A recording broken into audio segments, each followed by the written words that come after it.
তার মানে হচ্ছে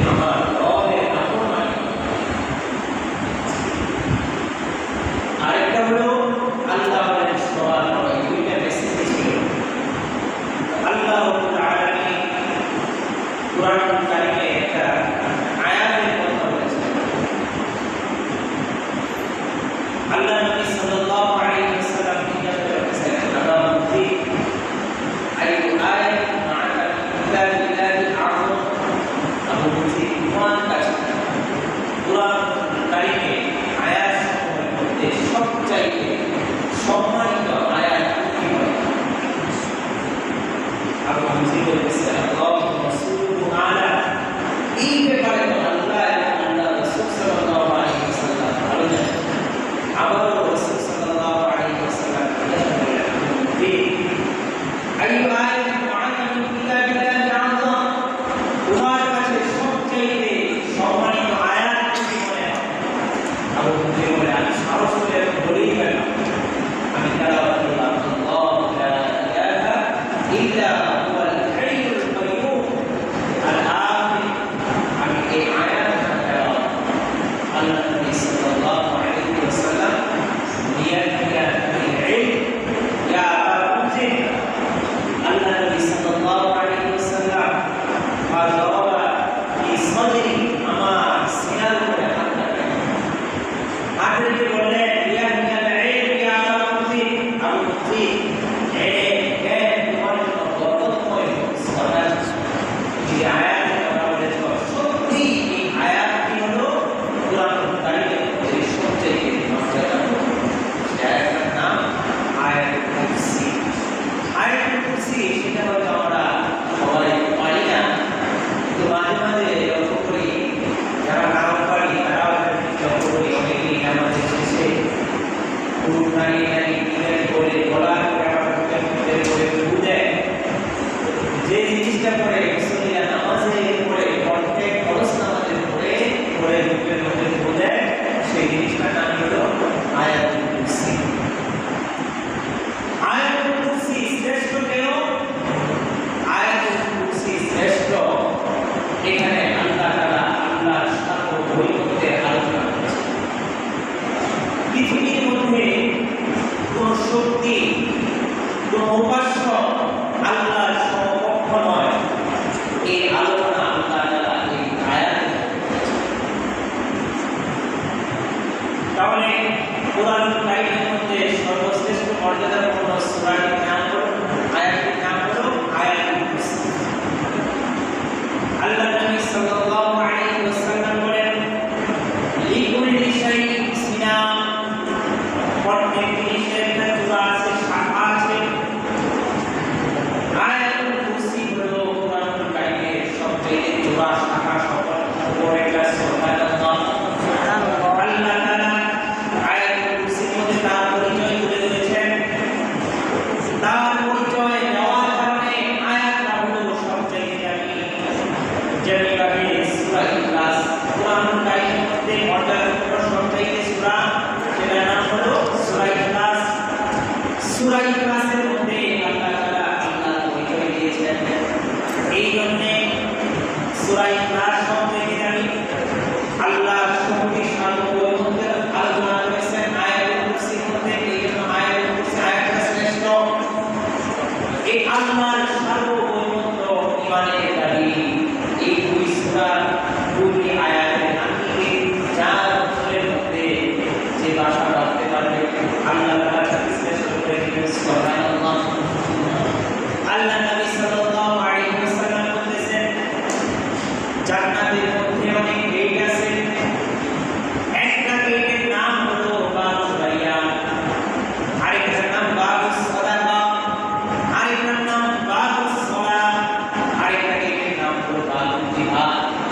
কিয়ামতের দিন প্রত্যেক সিফাতওয়ালা বান্দাদেরকে ওই জিনিসকে আহ্বান করবে। বাবুস সালাহ মানে দুনিয়ার মধ্যে যারা নামাজ কায়েম করেছে তাদেরকে বলবে এই দিকে প্রবেশ করুন, আমাকে বন্ধ করো। বাবুস সালাহ বলবে যে জানকারী তাকে আহ্বান করবে আপনার সালাত, আপনারা এই দরজা দিয়ে প্রবেশ করে আমাকে বন্ধ করেন। যারা যারা সিয়াম সাধনা করেছে তাদেরকে ডাকবে বাবুল রায়্যান। আল্লাহ নবী সাল্লাল্লাহু আলাইহি ওয়াসাল্লামকে জিজ্ঞাসা করা হলো ইয়া রাসূলুল্লাহ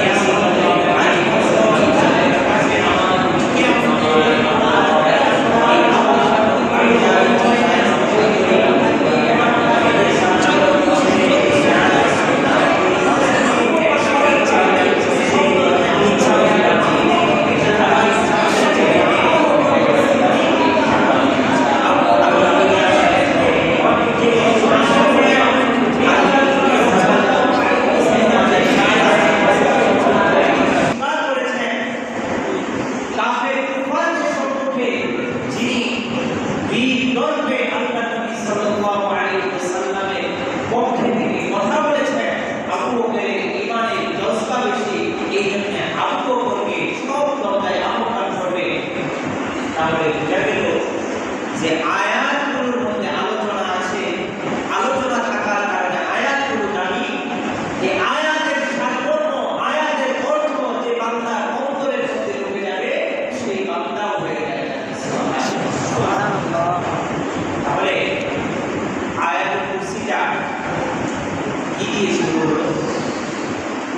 আয়াতুল কুরসি আল্লাহ তাআলা এমন একটা নাম দিয়ে শুরু করেছেন যেটা হলো আল্লাহর জাতি নাম, সিফাতি নয়, জাতি নাম। আল্লাহ শব্দ দিয়ে শুরু করেছেন। আল্লাহ শব্দটা হলো পাওয়ারফুল, আল্লাহ শব্দটা হলো মধুময়, আল্লাহ শব্দের মধ্যে রয়েছে ভালোবাসা। ইয়্যাকা না'বুদু ওয়া ইয়্যাকা নাস্তাঈন। কুরআনুল কারীমের শ্রেষ্ঠ আয়াত হয় রাব্বিরহামহুমা কামা রাব্বায়ানি সগীরা। কুরআনুল কারীমের শ্রেষ্ঠ আয়াত হয়, শ্রেষ্ঠ আয়াত যেটা সেটা হলো আল্লাহু লা ইলাহা ইল্লা হুয়াল হাইয়ুল কাইয়্যুম। আল্লাহ তাআলা কুরআনুল কারীমের অনেক আয়াত শুরু করেছেন ইয়া ইয়াহইয়া খুযিল কিতাবা বিকুওয়া। ইয়াহইয়াকে দিয়ে, যাকারিয়াকে দিয়ে মুহাম্মাদুর রাসূলুল্লাহ বলে শুরু করেছেন। আল্লাহ তাআলা আয়াতুল কুরসি শুরু করেছেন স্বয়ং নিজের নাম দিয়ে, বলেন সুবহানাল্লাহ। আয়াতুল কুরসি এই জন্য দামি, শুরুটাই হয় আল্লাহ। আপনি আল্লাহ শব্দটা উচ্চারণ করে দেখেন, চোখ দুটো বন্ধ করে রাতের গভীর দিকে আপনি প্রাণ করে ডাকতে চান আল্লাহ। প্রথম ডাক দিলেন, তারপরে মনে হবে নিজের অন্তর থেকে আবার হয়ে যাবে যে আল্লাহ আরেকটা ডাক দিই আল্লাহ। কত সুন্দর পাওয়া। অন্যান্য ধর্মের অনুসারীরা তাদের ভগবান এক একটা নাম দিয়ে ডাকে। কেউ ডাকে ভগবান, কেউ বলে বিধাতা, কেউ বলে ঈশ্বর, কেউ বলে পরমেশ্বর, কেউ বলে আমার পর। প্রত্যেকটা শব্দে যদি আপনি স্ত্রীলিঙ্গ দেখেন, বিধাতার স্ত্রীলিঙ্গ আছে বিধাত্রী, ভগবানের স্ত্রীলিঙ্গ ভগবতী, ঈশ্বর ঈশ্বরী, পরমেশ্বর পরমেশ্বরী। পর শব্দের স্ত্রীলিঙ্গ পাওয়া যাবে পরে, কিন্তু পৃথিবীর সব ডিকশনারি থেকে আপনি দেখেন আল্লাহ শব্দের কোনো স্ত্রীলিঙ্গ নাই। বলেন সুবহানাল্লাহ। আল্লাহ এমন একটা নাম যে নামটি মানুষ যদি তার করে দেওয়া হয় সেখানে এই নামটা সব জায়গায় থেকে যায়। আল্লাহ এমন একটা নাম যে নামের সন্ধি বিচ্ছেদ করলে অর্থ ঠিক থাকে। বিধাতা শব্দের দিকে আপনি সন্ধি বিচ্ছেদ করেন, এই বাদ দিলে দাতা এই সে ইকুয়াল বোঝাবে না যে সে ঈশ্বর। বিধাত্রী এটাকে সন্ধি বিচ্ছেদ করলে অর্থ থাকে না, ঈশ্বরকে সন্ধি বিচ্ছেদ করলে কোনো অর্থ থাকে না। কিন্তু আল্লাহ শব্দ এটাকে যদি আপনি সন্ধি বিচ্ছেদ করেন আল্লাহ, আল্লাহ তাআলা কুরআনুল কারীমের মধ্যে নোংরা দিয়ে দিয়েছেন আল্লাহ শব্দকে কিভাবে সন্ধি বিচ্ছেদ করতে হয়। আল্লাহ বলেন আল্লাহু লা ইলাহা ইল্লা হুয়াল হাইয়ুল কাইয়্যুম। আল্লাহ বলেন এমন একজন রব, তিনি হাইয়ুল কাইয়্যুম। এই আল্লাহ শব্দের আলিফ বাদ দিয়ে কোনো বান্দা যদি আল্লাহকে ডাকতে চায় তার জন্য আল্লাহ তাআলা কুরআনুল কারীমের মধ্যে দিয়েছেন লিল্লাহি মাওয়ালিকুস সামাওয়াতি ওয়াল আরদ। আল্লাহ শব্দের আলিফ বাদ প্রথম আরেকটা লাম বাদ দিয়ে এখন শুধুমাত্র লাম আর হা দিয়ে আল্লাহকে কেউ যদি ডাকতে চায় আল্লাহ তাআলা সেই নমুনাও দেখিয়ে দিয়েছেন লাহু মা ফিস সামাওয়াতি ওয়া মা ফিল আরদ। এখন যদি কেউ চিন্তা করে আল্লাহ শব্দের আলিফ বাদ দিলাম, প্রথম লাম বাদ দিলাম, দ্বিতীয় লাম বাদ দিয়ে শুধুমাত্র হা দিয়ে আল্লাহকে ডাকবো, আল্লাহ তাআলা সেই নমুনা স্থাপন করে দিলেন ইন্নাহু হুয়াল গফুরুর রহিম। আল্লাহ সব নমুনায় দিয়ে দিলেন বান্দা তুমি যেভাবে আমাকে সন্ধি বিচ্ছেদ করে ডাকো না কেন আমি মহান রব্বুল আলামিনের সন্ধি একটু কমবে না, অর্থ চেঞ্জ হবে না। অন্য ঈশ্বরকে যদি আপনি সন্ধি বিচ্ছেদ করেন খুঁজে পাওয়া যাবে না। তাহলে আল্লাহ এত একটা সুন্দর নাম। আল্লাহ হলো এমন ইলাহ যে আপনাকে আমাকে সর্বাবস্থায় সব জায়গায় কদমে করে রাখেন। বান্দা ঘুমিয়ে গেলেও আল্লাহ তাআলা ফেরেশতার ব্যবস্থা করে দেন। বান্দা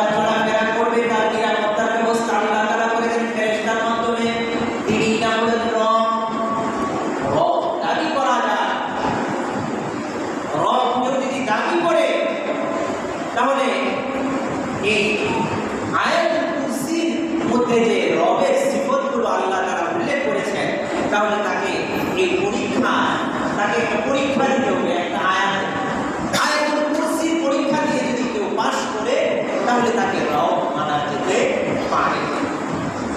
প্রথমিত যে শব্দ দিয়ে আল্লাহ তার জানকে বোঝালেন, সেই শব্দ যদি অন্য সমস্ত গডের সামনে ধরা হয়, কোনো গডের আর অর্থ অস্তিত্ব কোনো কিছু টিকে থাকবে না। বলেন না সুবহানাল্লাহ।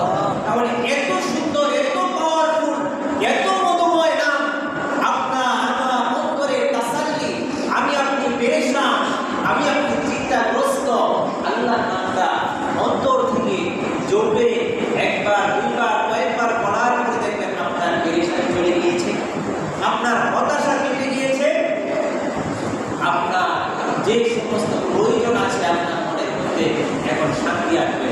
আল্লাহ তাআলা অচিরেই হয়তো আমাকে রহমত করবেন, আমার সমস্যা থেকে আমাকে উদ্ধার করবেন। সুবহানাল্লাহ। দ্বিতীয় হিজরিতে দাসুর ইবনে জুরারা, বদর যুদ্ধের পরে দাসুর ইবনে জুরারা মদিনায় আক্রমণ করার জন্য 450 লোক নিয়ে তিনি হাজির হয়েছে। সিরাতে মুকাদ্দামের মধ্যে এই ঘটনাটা উল্লেখ আছে। দাসুর ইবনে জুরারা 450 মানুষ সহ উপস্থিত। আল্লাহর নবী সাল্লাল্লাহু আলাইহি ওয়াসাল্লাম সাহাবাদেরকে নিয়ে বের হলেন। বের হওয়ার সঙ্গে সঙ্গে দাসুরের যে বাহিনী ছিল তারা এক একজন এক একটা পাহাড়ের আড়ালে গিয়ে লুকিয়ে পড়ল। আল্লাহর নবী সাল্লাল্লাহু আলাইহি ওয়াসাল্লাম লক্ষ্য করে দেখলেন দাসুর ইবনে জুরারা এখানে নেই। আল্লাহর নবী সাল্লাল্লাহু আলাইহি ওয়াসাল্লাম একটা গাছের নিচে শুইলেন। শোয়ার পরে হঠাৎ করে আল্লাহর নবী সাল্লাল্লাহু আলাইহি ওয়াসাল্লাম ঘুমিয়ে পড়লেন। দাসুর ইবনে জুরারা পাহাড় থেকে লক্ষ্য করলো যে আল্লাহর নবী তো ঘুমিয়ে গিয়েছে। আল্লাহর নবী সাল্লাল্লাহু আলাইহি ওয়াসাল্লামের এই সুযোগটা তিনি হাত ছাড়া করতে চান না। তার কাছে উপস্থিত হলেন, গাছের ছায়া করে আল্লাহর নবী সাল্লাল্লাহু আলাইহি ওয়াসাল্লাম বলছেন। রাসূল তার হাতের মধ্যে একটা তরবারি নিলেন। নেওয়ার পরে মুহাম্মদুর রাসূলুল্লাহ সাল্লাল্লাহু আলাইহি ওয়াসাল্লামের দিকে গেল। আল্লাহর নবী সাল্লাল্লাহু আলাইহি ওয়াসাল্লাম দেখলেন রাসূল দাঁড়িয়ে আছে, হাতের মধ্যে তরবারি। রাসূল বলছে, মুহাম্মদ এখন বলো তোমাকে কে বাঁচাবে আমার তরবারির হাত থেকে, আমার হাতে তরবারি কে দ্বারা তোমাকে শেষ করে দেবে। আল্লাহর নবী সাল্লাল্লাহু আলাইহি ওয়াসাল্লাম বললেন, আমার আল্লাহ আমাকে বাঁচাবে। কে বাঁচাবে? কে? আল্লাহ আমাকে বাঁচাবে।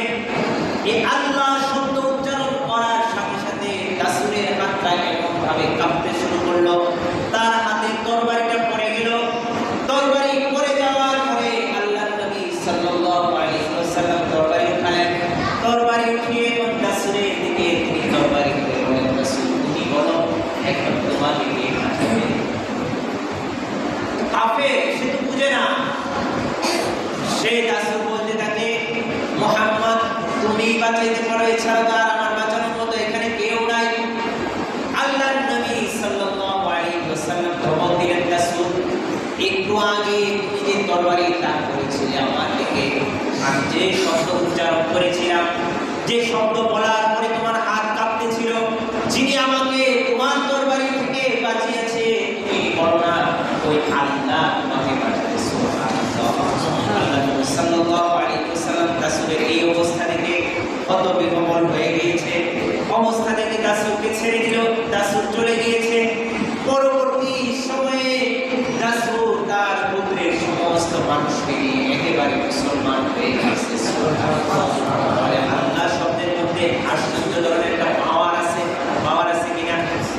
3-4 বছর আগে ভারতে একটা ইউনিভার্সিটি, সম্ভবত কলেজ বা ভার্সিটির মধ্যে যত নাম আমাদের আছে, দুর্গা পড়ায় মেয়ে তাকে দুর্গা পড়া অবস্থায় ঢুকতে দেওয়া হবে না, হিজাবকারী মেয়েকে ঢুকতে দেওয়া হবে।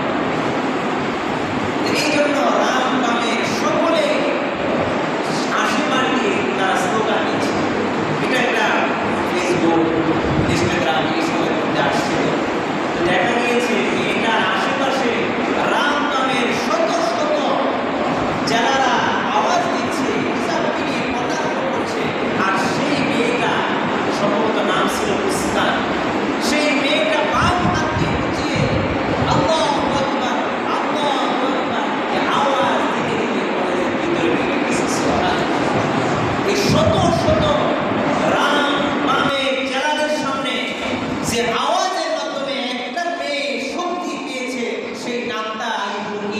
আর আওয়াজ করে বলেন না নামটা কি?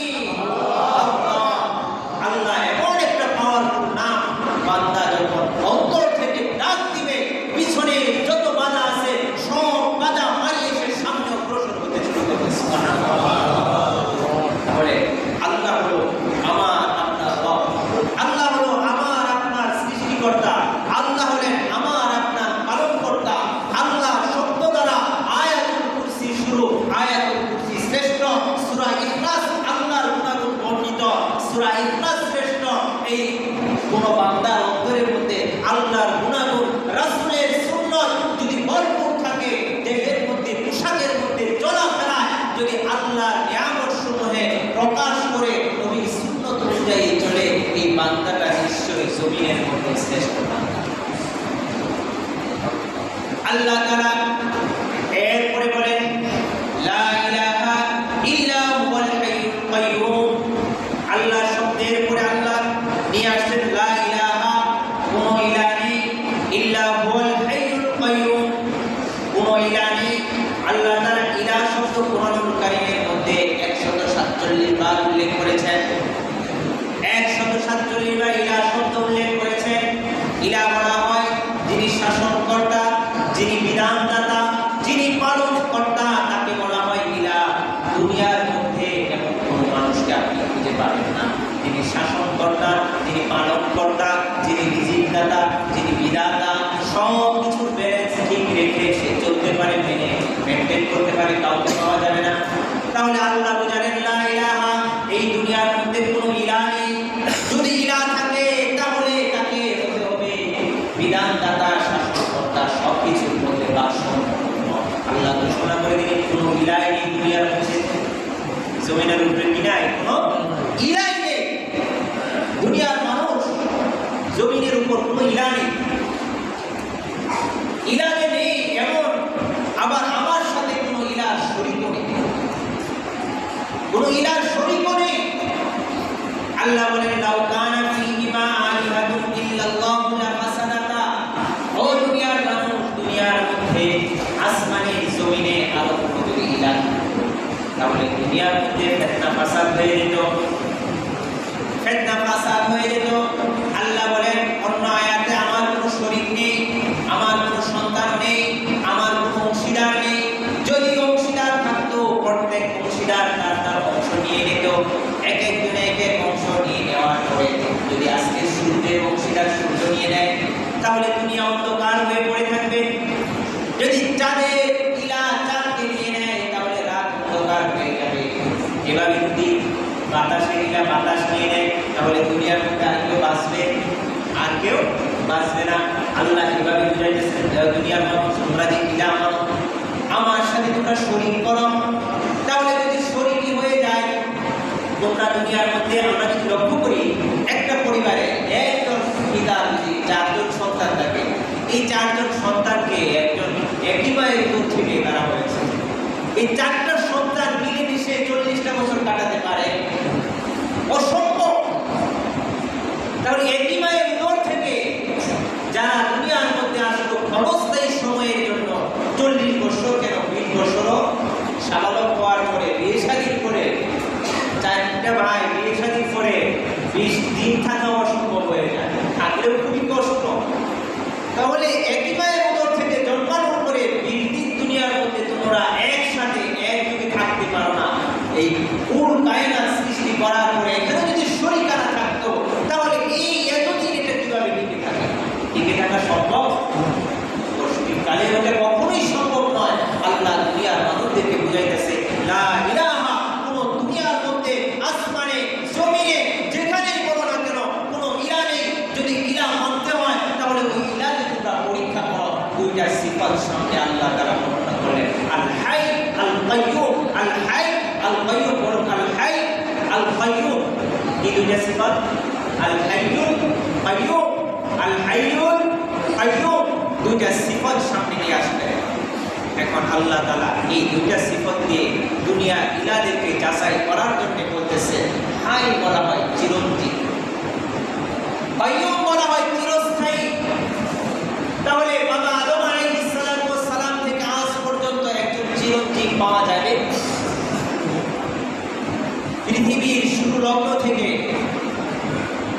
আল্লাহ তাআলা এই পৃথিবী যেদিন তৈরি করেছেন সেখান থেকে আজ পর্যন্ত কাইয়ুম কাউকে পাওয়া যাবে যে এখনো আছে, সেই শুরুতেও ছিল এখনো আছে, এমন কাউকে পাওয়া যাবে? কোনো মানুষকেও পাওয়া যাবে না, অন্য কোনো জীব জানোয়ার গাছপালা কোনো কিছু খুঁজে পাওয়া যাবে না। বরং আল্লাহ তাআলা বলতেছেন যদি ইলাহ কেউ দাবি করে, কোনো মানুষের মস্তিষ্ক যদি নষ্ট হয়ে যায়, সে যদি কোনো ইলাহকে শরীক করতে চায়, যদি পীরের মাজারে গিয়ে কোনো কিছু চায়, তাহলে ওই পীর সাহেবকেও যাচাই করা হোক আল হাই আল কাইয়ুম সিফাত দ্বারা। এই হাই কাইয়ুম সিফাতে যদি টিকে যায় তাহলে ডাকতে পারে, কোনো অসুবিধা নেই। আল্লাহ তাআলা মানুষদেরকে বোঝানোর জন্য বলতেছেন ইদা শামসু কুবিরাত ওয়া ইদা নুজুমু কাদারাত ওয়া ইদা জিবালু সুইরাত। মানুষ চিন্তা করতে পারে বাবা আদম আলাইহিস সালাম থেকে শুরু করে এই পর্যন্ত যে সূর্যটা তখন ছিল এখনো আছে, যে চন্দ্রটা আগে ছিল এখনো আছে, পাহাড় এখনো তখনও ছিল এখনো আছে। মানুষ এটা চিন্তা করতে পারে হয়তো বা সূর্য আমাদের প্রভু। আল্লাহ তাআলা এই জন্যই বলেছেন ইদা শামসু কুবিরাত, এই সূর্যের আলো শেষ হয়ে যাবে, তারকাগুলো ছিন্ন ভিন্ন হয়ে যাবে, পাহাড়গুলো তুলার মতো উঠতে থাকবে। সুবহানাল্লাহ, আল্লাহ বুঝাইতেছেন। সুতরাং তুমি যদি চিন্তা করো চিরস্থায়ী হিসাবে কোনো কিছু যদি খুঁজতে গিয়ে চন্দ্রকে তোমরা আবার ইলা বানাইতে চাও, এই ইলাও কিন্তু টিকবে না।